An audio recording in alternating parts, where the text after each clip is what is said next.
Привет, друзья! Добро пожаловать на канал «Русский с Максом». Это канал для тех, кто изучает русский язык. Сегодня у нас будет понятный влог на русском языке. И я хочу пригласить вас со мной сходить и купить рыбу. Звучит интересно, правда? Ну, сходить и купить рыбу. Ну да, рыбу, вот рыба, да, которую есть, да, вот сходить и купить рыбу. Окей, если это звучит не очень интересно, не очень привлекательно, тогда я вам скажу, что мы идем покупать рыбу не просто в какой-то магазин, а мы идем в китайский квартал Буэнос-Айреса.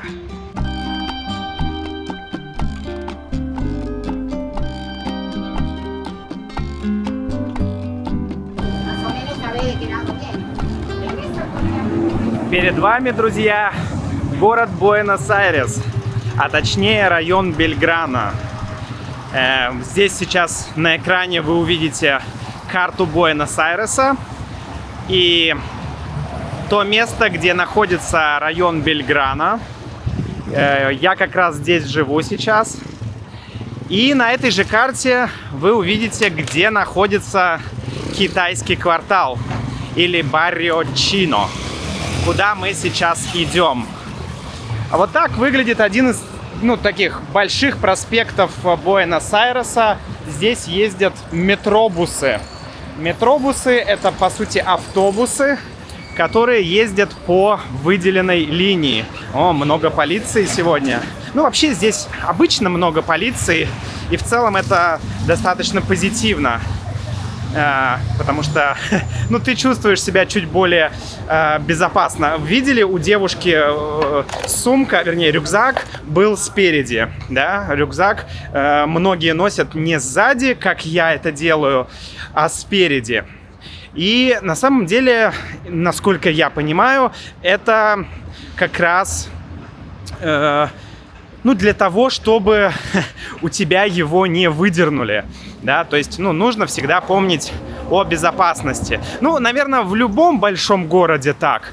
Хотя, конечно, в Москве и в Санкт-Петербурге, например, я никогда об этом не думал. Хотя у меня были ситуации, когда меня били, были ситуации, когда у меня крали рюкзак и так далее. И один раз такое произошло в центре. Поэтому, не будем идеализировать какие-то города и демонизировать другие города или страны. Везде может произойти что-то не очень приятное. Но мы с вами идем по району Бельграно.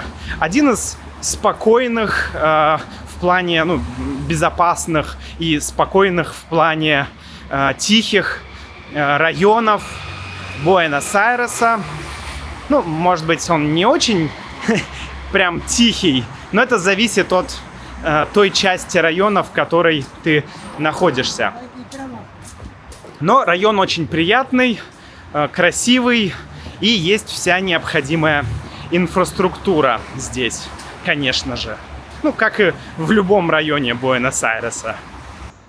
Вообще, многие люди, которые приезжают в Буэнос-Айрес, думают, что Буэнос-Айрес находится прямо на океане. Например, как город Лима или, не знаю, еще какие-то города. Короче, что вот город, и тут рядом океан. Не знаю, почему так люди думают, но так думал я, так думала моя жена Юля и на самом деле многие люди. И для многих людей такое разочарование, что Буэнос-Айрес на самом деле находится далеко от океана. Не знаю, может быть, 150-200 километров нужно ехать, чтобы доехать до океана. Однако он находится на берегу реки. Я бы даже назвал ее не просто река, я бы назвал это залив. Залив, потому что Это место, где река выходит в океан, ну вот как Финский залив. Вот здесь, смотрите, карта Финского залива, а вот здесь карта реки Ла-Плата, да. Ну, кажется, что это можно назвать заливом, но здесь так не называют, здесь говорят просто река. Но это не важно. Важно то, что для многих людей это разочарование. Ты приезжаешь, думаешь, сейчас я пойду к океану, потому что, когда смотришь на карту, кажется, что Буэнос-Айрес, ну, издалека, когда смотришь на карту, кажется, что Буэнос-Айрес находится на океане, но нет. Кстати, мы проходим парк, один из многочисленных парков. Ну, блин, парк — это неправильное слово. Я уже говорил, что в русском нет слова, которое бы передавало значение пласа. Да, вот это пласа. Это, ну, как бы мини-парк или сквер. Но мы называем все парками. И это парк, и то, что в испанском называется парке, тоже мы называем парк, потому что у нас нет отдельного слова для вот такой штуки. Ну, наверное, сквер было бы ближайшим словом. Ладно. Вторая вещь интересная, что оказывается, в Буэнос-Айресе не распространена рыба. То есть, когда ты думаешь про город на большой воде, ну, город, который находится на океане, или город, который находится на заливе, как например, Санкт-Петербург, ты всегда думаешь про рыбу. Но, к моему удивлению, ну, Буэнос-Айрес, как и вообще Аргентина, это страна мяса. И Буэнос-Айрес — это город мяса. И рыба здесь — это, ну, редкость, я бы сказал. Кто-то может со мной поспорить: Макс, посмотри, в каждом ресторане есть рыба, там, мерлуса или еще что-то, атун, да, тунец, мерлуса, не знаю, как это вот здесь будет перевод на русский этой рыбы, если вам интересно. Но, но, блин, во-первых, не в каждом ресторане, а во-вторых, ну, на самом деле рыба — это достаточно низкого качества. Она почти всегда замороженная продается, замороженная. Есть магазины, где продается рыба, но нужно знать, где она хорошая. Потому что очень часто мы брали рыбу, да, покупали рыбу, и она была, что называется, с душком, да.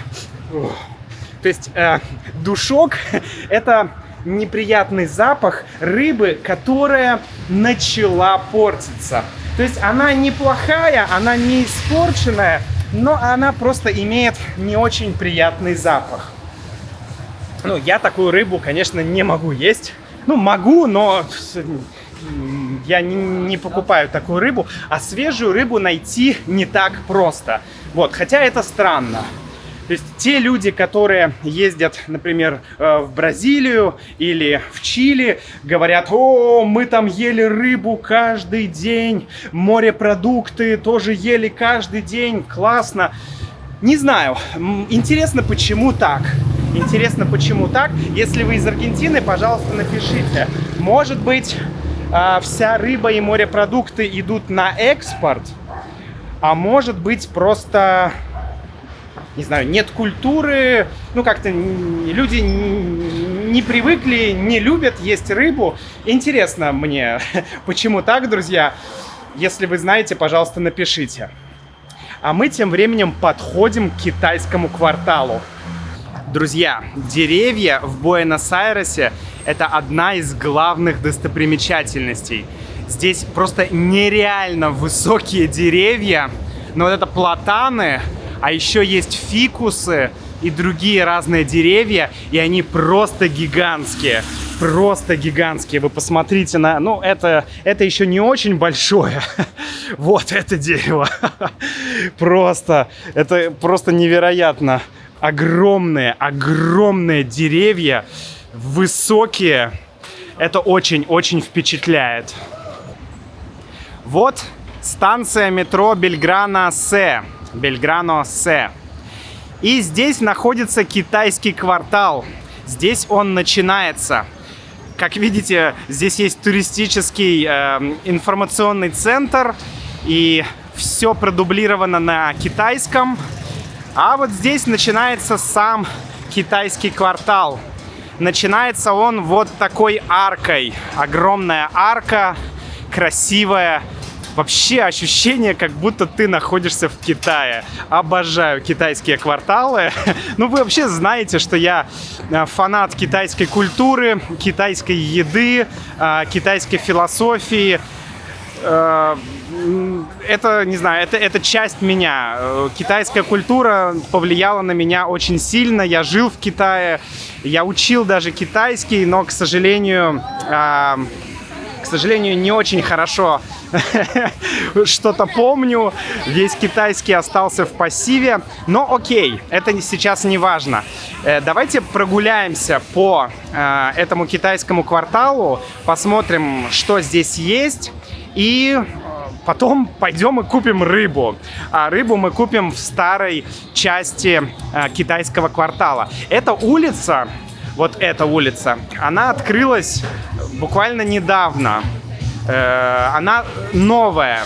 И здесь очень много всяких, таких модных, современных не магазинов, и магазинов, и каких-то ресторанчиков. Вот здесь, например, можно купить молочный чай, насколько я понимаю, да? Да, то, что называется bubble tea в Китае.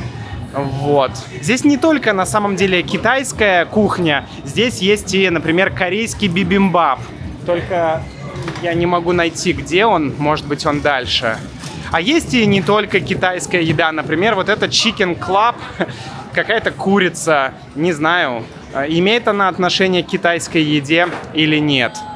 Что, здесь вообще аргентинское мороженое. Вот, то есть, а здесь что-то реконструируется, что-то новое здесь будет открыто. Давайте пойдем посмотрим, что еще тут есть. Конечно же, пельмешки, китайские пельмешки. Кстати, я пробовал их, они довольно неплохие. Здесь у нас... Что здесь у нас? А здесь куча всего, но это не китайская еда. В общем, да. Вот так выглядит эта современная новая часть. Здесь есть места интересные, где можно поесть интересной еды. Честно говоря, большинство мест здесь, они... О, смотрите, это вот эти гонконгские вафли, да, если я не ошибаюсь. Но, по крайней мере, да, кажется, что это они. Вот, большинство мест здесь... Еда в большинстве мест здесь достаточно адаптированная. То есть это, конечно, не та еда, которую ты можешь поесть в Китае.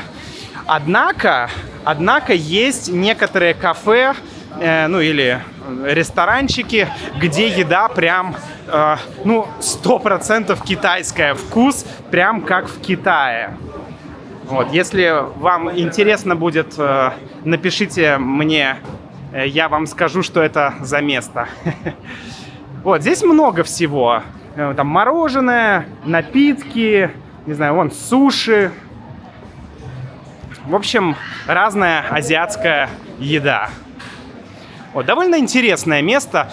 Оно располагается прямо под железной дорогой. Вот там наверху ездит поезд. Вот, часть метрополитена. Вот здесь, кстати, здесь обалденный бибимбап. Бибимбап — это вообще корейская кухня. Да? Раньше здесь был бибимбап, а сейчас... Так, я пока не вижу бибимбап. Что, неужели изменилось это место? Так, стоп. Или я что-то путаю? Нет, я путаю, друзья, я путаю.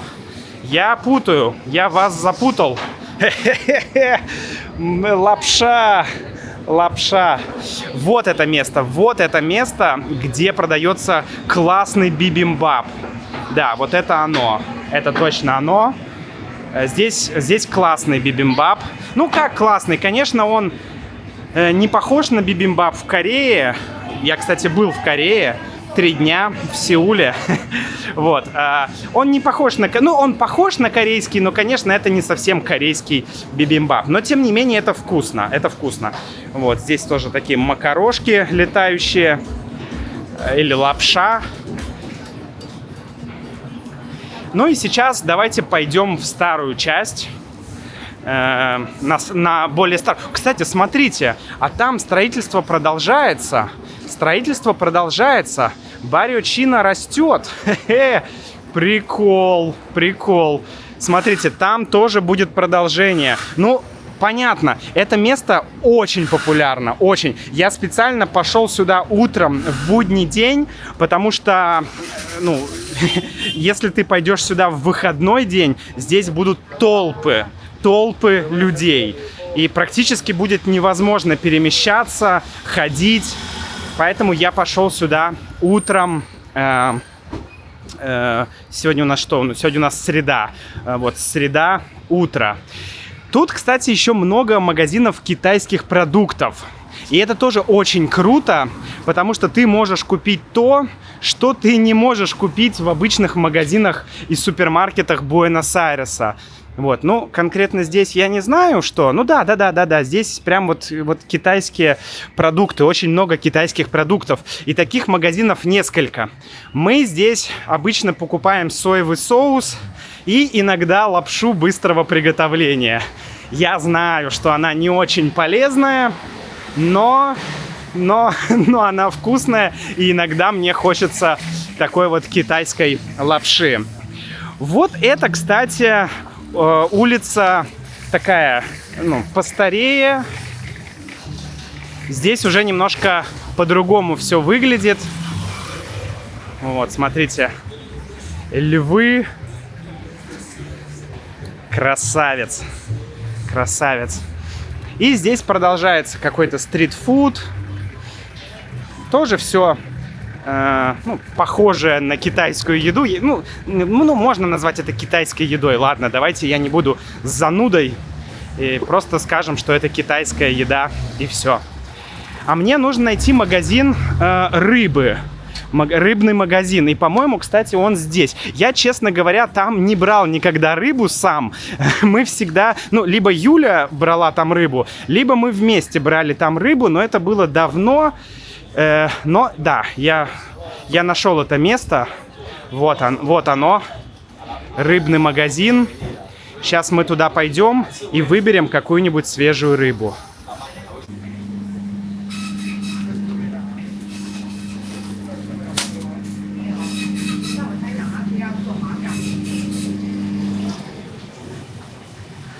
А вот и рыба. Вот и рыба. Можете посмотреть на цены. Можете... $1 это 1000 песо. Поэтому удобно считать. Вот, допустим, куриное филе $6,5. Вот, где куриное филе? Не знаю, не вижу здесь. Я вижу здесь только рыбу. Сейчас я посмотрю, какую рыбу я хочу взять. Я, честно говоря, даже не знаю название всей этой рыбы. Но вот это я знаю. Сом. Ой, господи, она живая. Блин, это было страшно. Еще здесь есть морепродукты. Креветки, осьминоги огромные, кальмары, еще осьминоги, еще кальмары. Ну, замороженную рыбу я не хочу брать, хотя замороженные кальмары очень вкусные. Я хочу взять какую-то свежую рыбу. Вот, кстати, это форель. Форель это вообще супер. Она здесь свежая. $14, полкилограмма. Ну, $25 килограмм. Ну, это не дешево, но, честно говоря, качество рыбы просто просто отличная. И поэтому мы берем здесь периодически рыбу. Такая рыба, она очень полезная. Вот $30. А, это потому что это семга. Семга — это вообще топ. $30 за килограмм супер свежей рыбы. О, господи. Но сегодня я хочу взять не семгу. Вот, смотрите, 10% скидка на вот такие куски. Прикольно. Ну что, а вот лапша быстрого приготовления, о которой я говорил. Блин, она тут стоит $3,5. $3,5. В Китае это стоит 50 центов. Ну, в России, может быть, $1, ну, может быть, $1 максимум. А здесь $3,5, блин.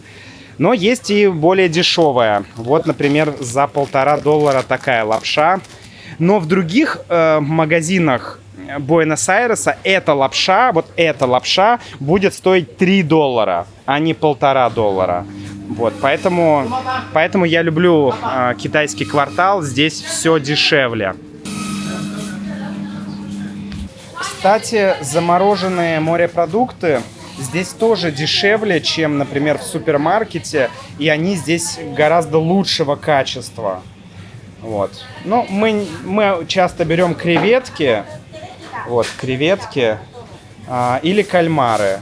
Ну, другие морепродукты мы берем реже. Миссия выполнена. Я купил рыбу.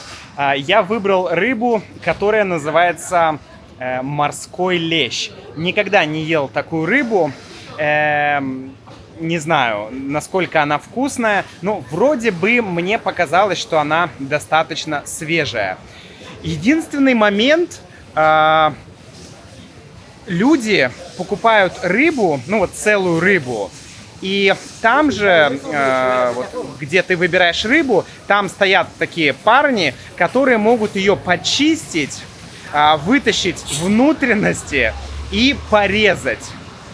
И самое интересное, что многие люди просто покупают целиковую рыбу, и эти ребята чистят эту рыбу, вырезают филе, а всю остальную часть рыбы, ну, блин, это 40%. Ну, конечно, там и кости, и голова, и остальные части, но все равно эти 40% они просто выбрасывают. И люди уходят домой с маленькими кусочками филе. Это так странно. Ну, типа, ты платишь за всю рыбу, и ты можешь съесть всю рыбу. Там, ну, из головы и костей можно сварить суп, и это будет очень вкусно, насыщенно. Там есть всякие полезные вещества, а просто это все вот так выбрасывается. Блин. Не знаю, мне кажется, это очень странно. Я такого никогда не видел, чтобы рыбу просто вырезали филе, а остальное выбрасывали. Не знаю. Напишите, для вас это тоже странно. Ну, если вы не вегетарианец, конечно. Для вас это тоже странно или для вас это нормально? В общем, мне это показалось очень странным, что, ну, значительная часть рыбы, которую еще можно съесть, и она вкусная, просто выбрасывают. Ну, какое-то, не знаю, нерациональное использование ресурсов, наверное. Кстати, вы можете спросить: Макс, а почему у тебя на футболке написано «Бразилия»? И, кстати, многие люди действительно думают, что я из Бразилии, особенно когда видят эту футболку. На самом деле это подарок от одного из наших зрителей, которого зовут Олова. Олова, привет! Олова бразилец, и он приезжал в Неукен, представляете, в Неукен. Мы с ним повидались, и это было очень классно. И он подарил мне такую прикольную футболку. Поэтому теперь я хожу и рекламирую Бразилию. Кстати, очень хочу поехать в Бразилию. Надеюсь, что получится это сделать. Что ж, друзья, у меня остался еще один квест. Это купить подгузники для Сабрины. Вот. Но я не буду вам показывать процесс покупки подгузников. Кажется, это не очень интересно. Вот. Все, что я хотел сказать о китайском квартале, я сказал. Я туда хожу в основном, чтобы немного как бы поностальгировать о тех временах, когда я жил в Китае, или о том времени, когда я жил в Китае. Классное было время, и, как я сказал уже, жизнь в Китае. Собственно, в Китае начался мой проект, друзья, поэтому Китай, можно сказать, как бы подарил мне идею этого проекта. Без Китая этого проекта бы не было, и это очень круто. Вот, поэтому я часто прихожу в китайский квартал просто чтобы, посмотреть на какую-то китайскую архитектуру, попробовать китайскую еду, и вообще просто поностальгировать немного. Да. Или купить рыбу и другие продукты. Что ж, на этом я с вами прощаюсь. До встречи в следующем ролике. Если хотите получать транскрипции для моих подкастов, а у нас еще есть подкаст, для видео, всякие дополнительные обучающие материалы, поддержать этот канал, то присоединяйтесь к membership программе. Внизу будет ссылка. Изучайте русский с удовольствием. Ой,